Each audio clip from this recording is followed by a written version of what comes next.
got options. There's a guy coming in that has done very, very well this season. I don't think it gets a simpler math than this. Right. And again, just because Civale is struggling right now doesn't mean he can't turn it around. Look at a guy like Alek Manoah, who was awful last year and is.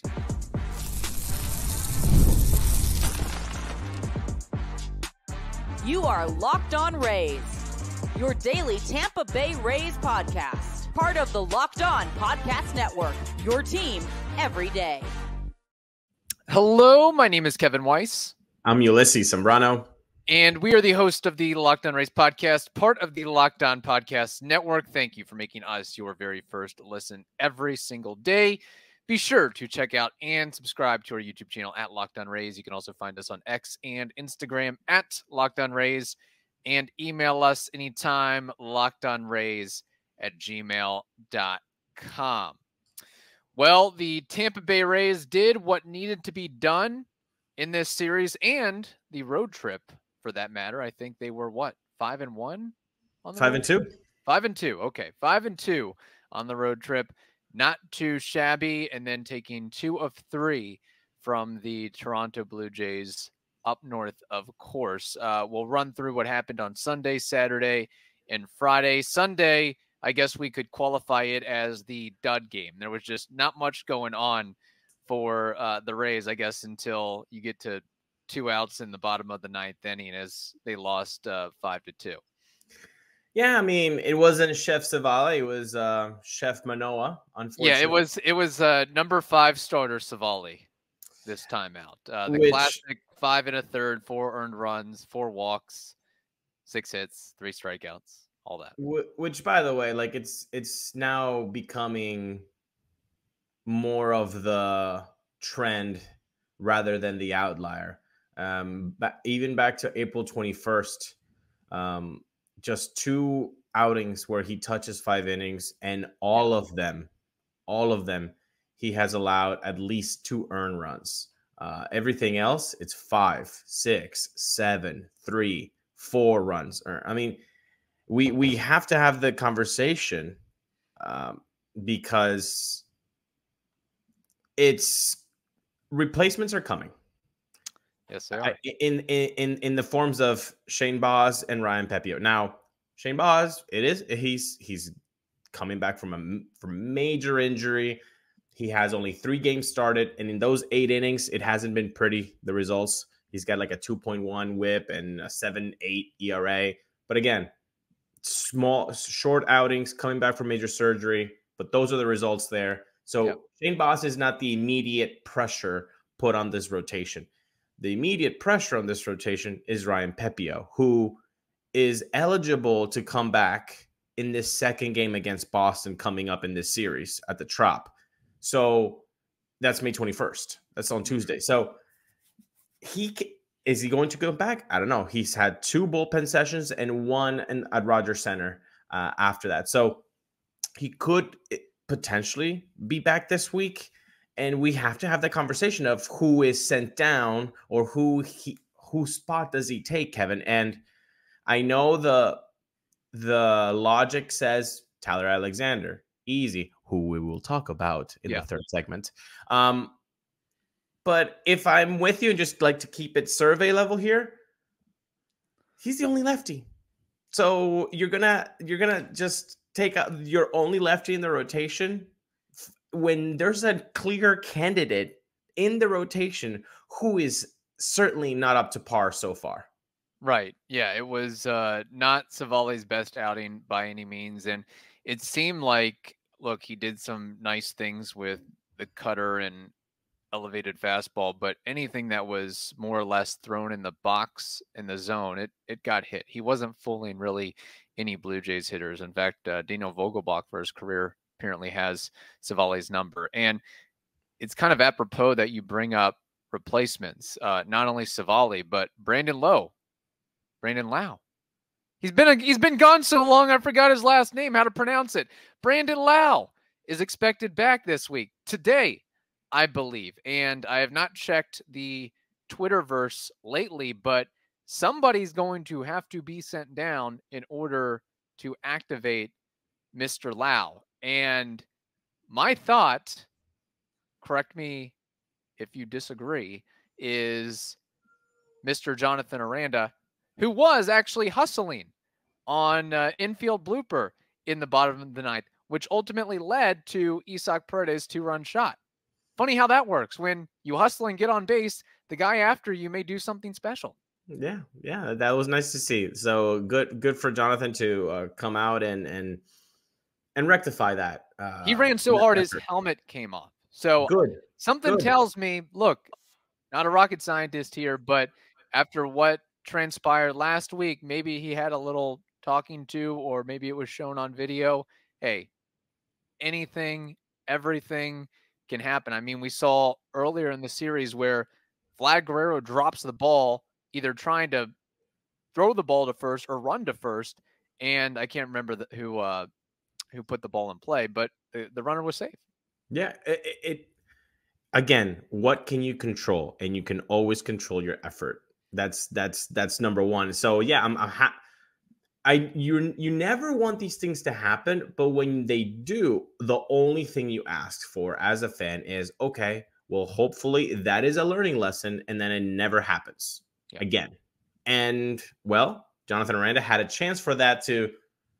Who is he going to be? Is he going to guy who's going to be learning from his mistakes or not? And he did. So that's awesome to see. But yeah, with Brendan Lau coming back, you do have a situation there where Jonathan Aranda, I think, could be that guy because he doesn't have a position really.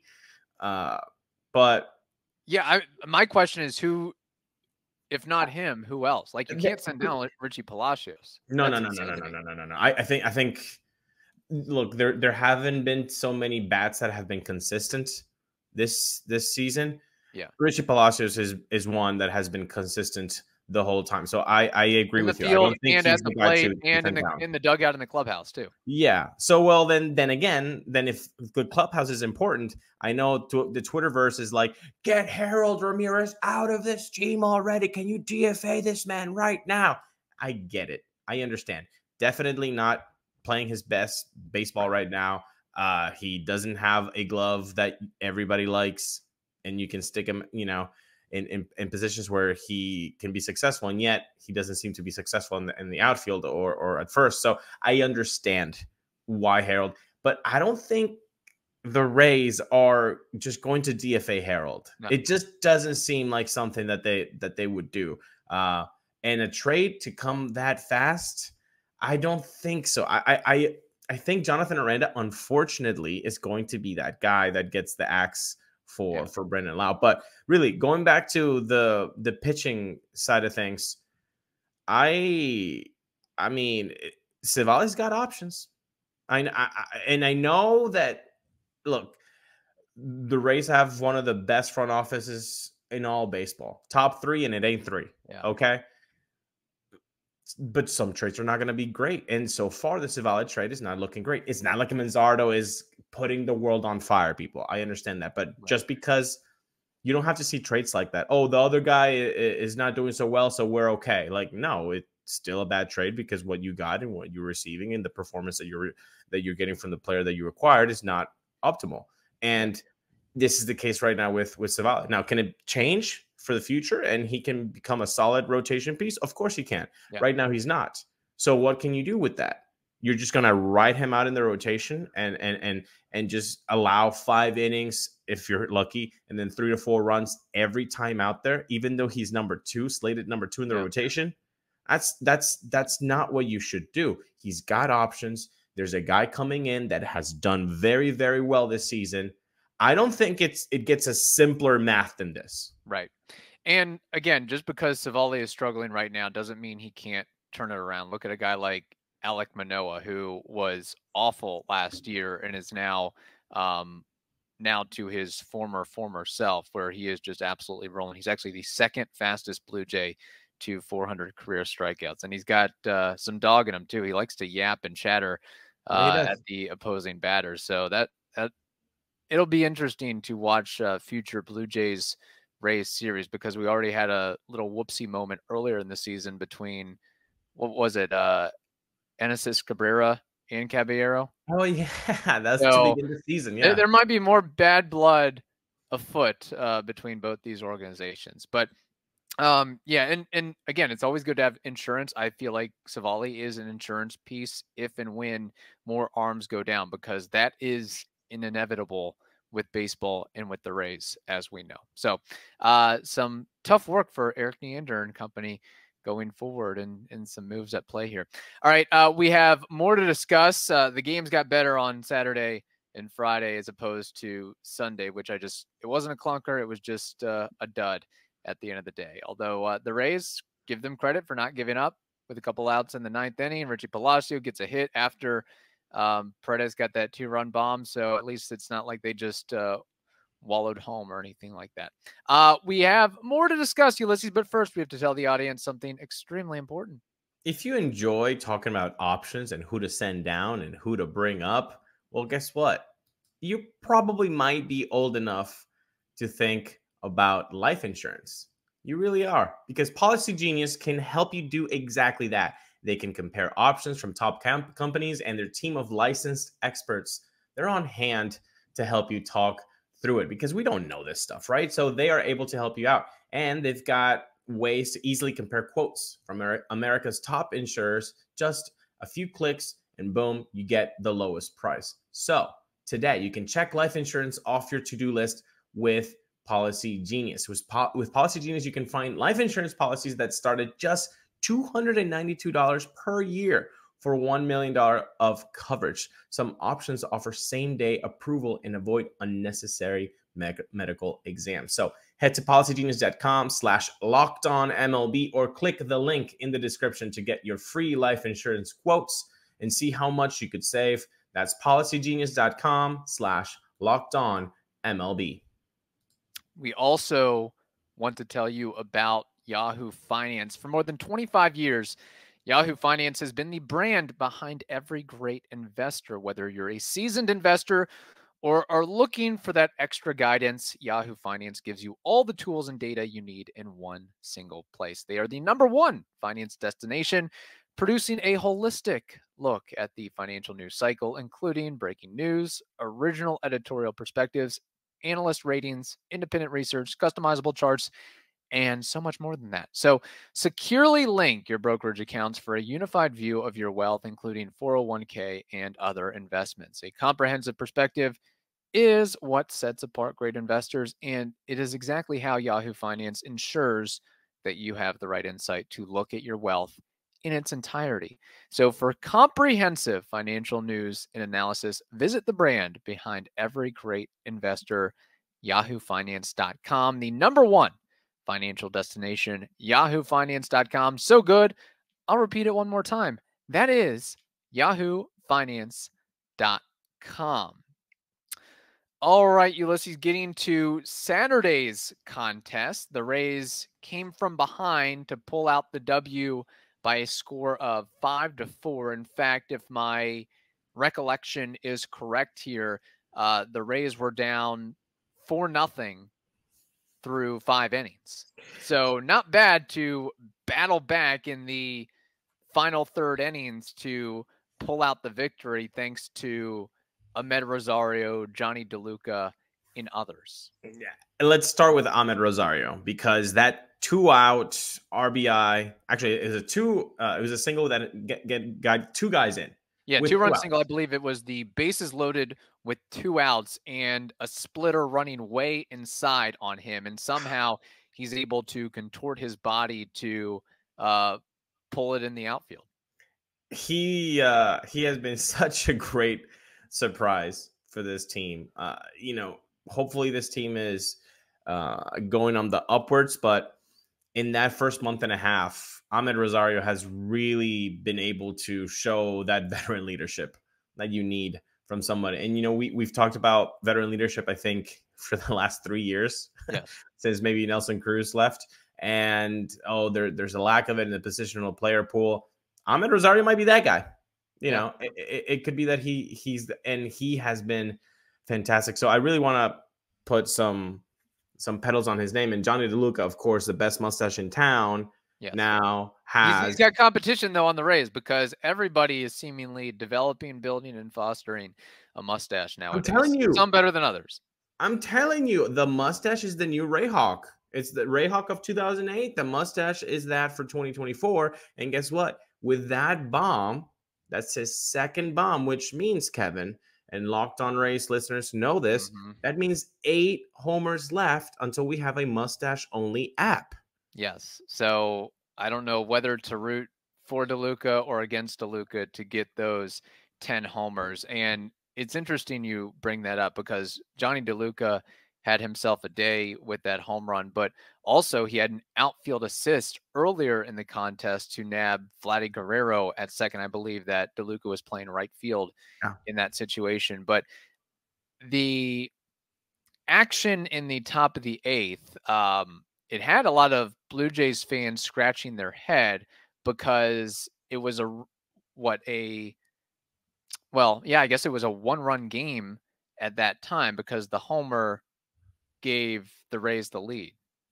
Wasn't it a 4-3 game? And then DeLuca hits the 2-run shot to make it 5-4. So in that situation, there was some head scratching from Blue Jays Nation and their broadcasters as to why the Blue Jays would bring in the local Tampa Bay area kid, Nate Pearson, because Nate Pearson, while he has a really good fastball and really good stuff, he just hasn't been that successful at the major league level. So I guess the idea was, why not bring in Trevor Richards in that situation? Why not bring in Zach Pop in that situation? Why not bring in Jordan Romano in that situation? And of course, Pearson, yes, fastball at 97 miles per hour, but that is as dead heart middle of the plate as you can get. And what did DeLuca do? He capitalized, took advantage of a mistake. And that's exactly what you need to do. That's exactly what you need to do. And when you look at what Jonny DeLuca has done so far, 300 average, 954 OPS. Like I said, a couple home runs. I know he started on fire, so it levied his numbers a little bit so that he's able to sustain a little bit of a slump. But really, he's been constant for this team, and this is exactly the type of thing we talk about with young players: is if you have an opportunity to take a role, it's yours for the taking. And there's not a lot of live competition right now with performance. And what I mean by that is there's not like a head-to-head happening right now because Siri is barely scratching over 500 OPS. He's not even sniffing 200 as a batting average. And the pop is not coming for Siri right now. So it's at least not the 25 homer pop that we saw from Siri last year. 2-3 home runs, but we know how Carlos Gomez feels about that. It's been great to see Jonny DeLuca do this, but I want to kind of okay, so we haven't talked about this guy. By the way, just to note on Siri in that game, not to totally completely single him out, but batting in the 9th spot, he was 0 for 4 with 2 strikeouts. He has a 168 average and 539 OPS right now. Not great. His average is better than Randy, but Randy has a slightly higher OPS. Yes. There's a guy we haven't talked about since he got called up, and we should talk about him. Okay. Alex Jackson is majorly struggling right now. You can't, Kevin. You can't hit in. I know it's only 9 games, so 26, 27 plate appearances. Let's call it 30 to round up. Right. 30 plate appearances. Anybody can be horrible, but this is horrible. He's hitting 42. The OPS is not even like a good batting average, and the K rate.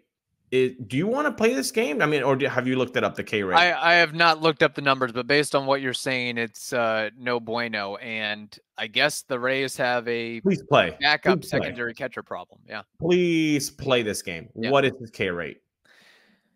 His K rate, how many at-bats is he at? 30 plus? 26 plate appearances. 26 plate appearances.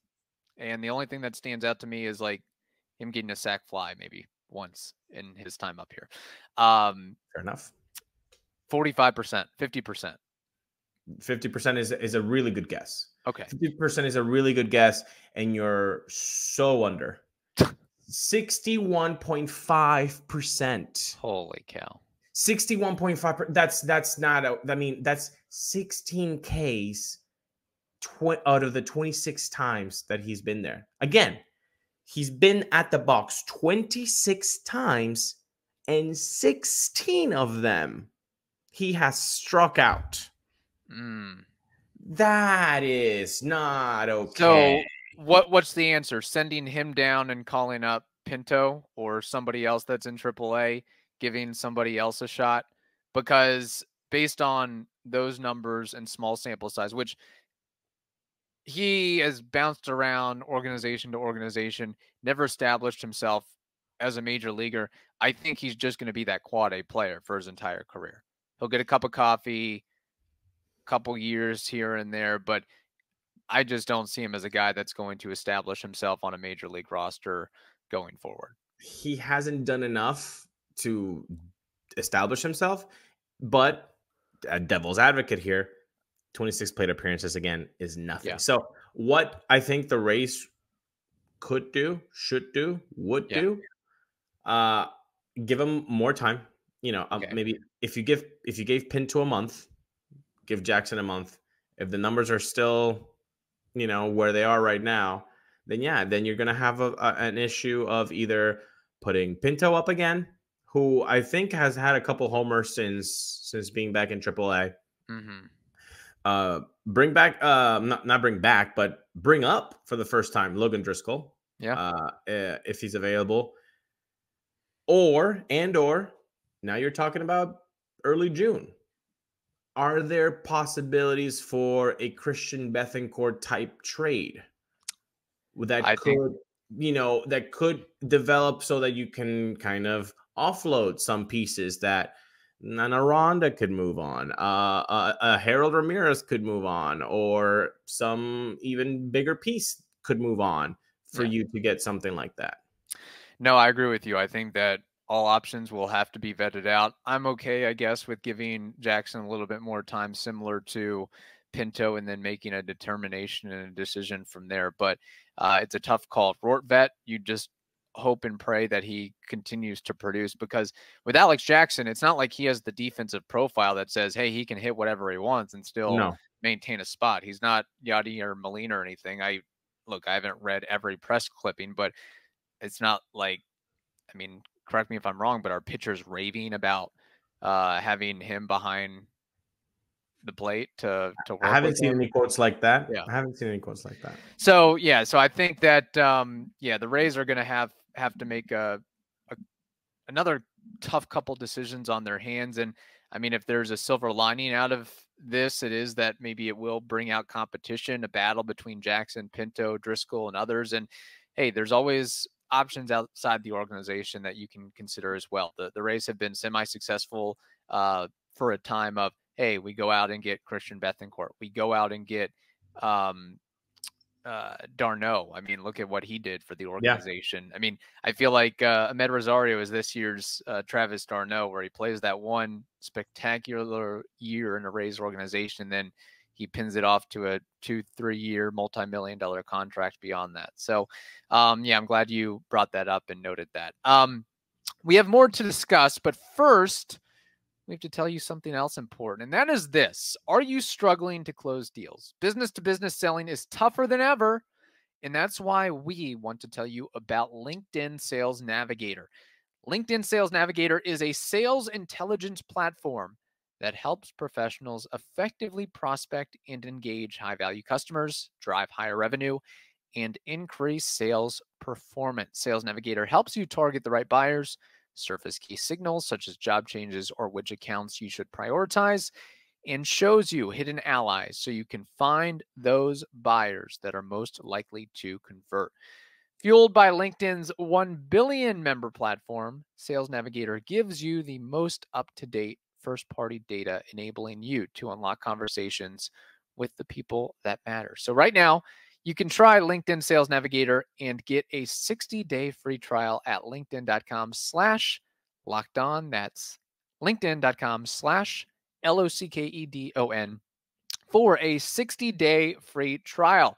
So go ahead, let LinkedIn Sales Navigator help you sell like a superstar today. Just go to linkedin.com/lockedon to get started today. All right, let's get to Friday's game, which the Rays almost blew that one up like the Blue Jays on Saturday. But we can't bury the lead here in outstanding career outing. Tyler Alexander, I am willing to bet green Skittles that he will never have a performance like this in his major league career again, as he went 7 1/3 perfect innings before giving up 3 consecutive hits, including, I think, a home run to Davis Schneider before he was pulled. But he made it interesting for a majority of the contest there. No, that was awesome. Good for Tyler to do that. Love the reception that he got in the dugout from everybody. But isn't that just, we've seen so much baseball that we knew as soon as that blooper hits the ground and the perfecto is gone. Yeah. You knew the next thing was going to be a home run. Like, I mean, like it's the law of baseball. Perfect game gone through a blooper. Well, it's going to be a home run, which tells you so much about the mentality of the pitcher on the mound when they lose a no-hitter, when they lose a perfect game. It's very difficult, because they're human beings, to get away from that quickly. Like, they just lost something precious. They have been that has been a dream of them for so long, and they lost it. It's very difficult to just like, okay, clean slate, that didn't matter to me. You see it all the time. So that's, I guess that's just my way of saying the numbers tells us a lot, and the numbers help us understand the game, and they make us help make better decisions, more informed decisions. But it ain't all about the numbers. And if you don't trust that, watch every perfect game or every no-hitter that's broken, and then see exactly what happens next. Yes. That. Yeah. It was an interesting outing for Alexander, because I would like to go back in the archives and look this up. How many guys go 7 1/3 perfect and only have 4 strikeouts to boot with that? So it was a lot of balls in play that were that turned into outs, obviously. But the Blue Jays are notorious this season for not striking out. I think they have the 2nd or 3rd fewest strikeout rate in all of baseball. They have other problems, but I guess that isn't one of them there. So good for Tyler Alexander. And then the Rays eventually close it out. But in order to win, you have to score. And it didn't happen for the Rays until the top of the 6th inning. I mean, we had a legitimate pitcher's duel through 5+ innings there. And Randy, thanks to aggressive base running tactics, trying to forcing a throw from Vladimir Guerrero from 1st to 3rd, and he bombs it, sails it, and Randy scores there. Then right after that, Richie Palacios hits a 2-run second deck shot on a hanging breaking ball. So I like that aspect of Randy being aggressive in that situation, because how often does a first baseman have to make a throw to 3rd? Not a lot of times. Yeah. So I like that they tested the waters with that one, knowing that that's something that Guerrero doesn't do every single day. And I will say this in Ray's favor. I will say this. I love it. He was dead to rights with a good throw. But hey, look, whatever. Yeah. That's Randy. Like, you like Randy, that's what you get from Randy. It's gonna work out. And almost you have to. Hey, it's a scoreless ball game. You got to try something. You gotta be creative. I'm completely okay. Again, aggressive running is better than shy or timid base running. 1,000%. Give me always aggressive running, but he wasn't the only one. I mean, Yandy got an oppo hit. He also had a blooper to center field, which, by the way, Yandy Diaz in the last 15 games, this is his slash line, people. 344, 420, 508. Yandy might be back, people. Just letting y'all know. And he's making some really good plays at first base too. Yes. I mean, snagging short hops and that double play and diving glove side up the line. Like he is showing some fortitude and some athleticism and some nimbleism from that spot. He needed that. Tyler Alexander needed that defense. You had Josh Lowe with that great slight grab, Paredes with a very good stop, not only for the double play but for another out earlier in the game. Yes, just really good defense that game. Awesome to see the boys win the series. It's a good feeling to say, oh man, they could have swept. If you're saying that, that means you're taking 2 out of 3 or 3 out of 4. Oh, so for sure. That's awesome. Oh, they almost swept. That's a good thing that they almost swept. Good for them. Let's keep it going against Boston. Even better. Yeah, it's in your division that you're winning these series and winning these games. And here's an opportunity to take advantage of it at home against the Red Sox. And one other note, if you're going to speak positively about Yandy Diaz and some other guys, we also have to speak positively about Pete Fairbanks, who, if I recall, has 4 consecutive hitless outings. And he's been perfect since May 11th. Yeah. In his action. Yeah. So good for him. Clevenger too, getting the save on Saturday's game. Awesome to see him. And last but not least, because we're running long, the best name in baseball is now a Rays pitcher, a lefty on the bullpen. Dick Lovelady. Oh yeah, there we go. The Rays, Dick Lovelady. Gotta love that name. He's got to live up to that name and perform. So we'll see what happens with all that. A lot of action. Should be a fun week of baseball. Ulises and I and others will actually be going to the game on Friday. So if you want to meet and greet, hang out, have a beer, just let us know. Hit us in the comments, shoot us an email, whatever it is, and we will make that work. In the meantime, hope you all have a wonderful day. Stay safe, and we will talk to you tomorrow.